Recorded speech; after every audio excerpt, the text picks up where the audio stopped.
কবি আশুতোষ দাশের কবিতা আমার স্বপ্নের দেশ। পাঠ করছি আমি মিতা দাস পুরকায়স্থ। কবি আশুতোষ দাশের কবিতা পড়লেই আমার পাঠ করতে ইচ্ছে করে, খুব ভালো লাগে ওনার কবিতা। যখনই পড়ি তখনই মনে হয় অন্যদেরকেও ওনার কবিতা শোনাই। এত ভালো লেখেন, এত সুন্দর লেখেন, মনোমুগ্ধকর সেই কবিতাগুলি। পাঠ করছি আশুতোষ দাশের কবিতা আমার স্বপ্নের দেশ। একটা স্বপ্নের দেশের কথাই বলবো এখন। সেই দেশে নদীর সমস্ত ঢেউ লতা গুল্মের মতন জড়িয়ে ছড়িয়ে থাকে। কারো গায়ে দীর্ঘ কালো অন্ধকার ঘুনকালি লাগতেই পারে না।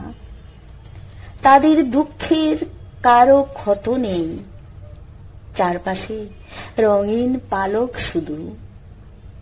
স্খলন পতন কিছু নেই, পাতা ঝরার ক্রন্দন নেই, ভাঙচুর নেই, বর্ণে ভাষার বিভাজন নেই।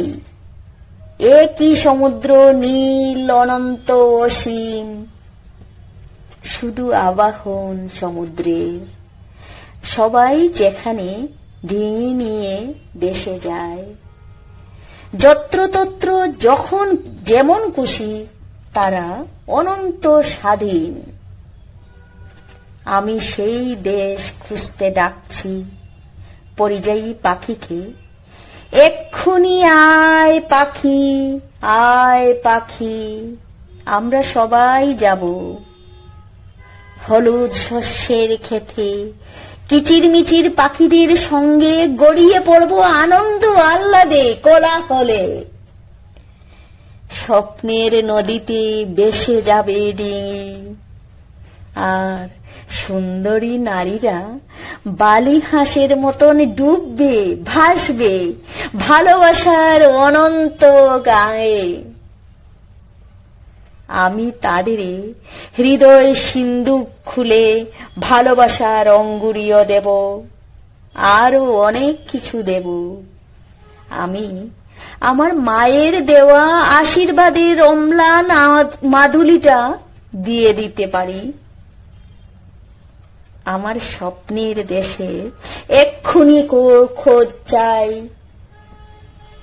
ভালোবাসার মাটিতে দাঁড়িয়ে দেখব আমরা সবাই নক্ষত্রের অনন্ত আকাশ, খুশি ভরা স্বপ্নের স্বপ্নাদ্য মানুষ, খুশিতে উদ্ভাস সকল মানুষ।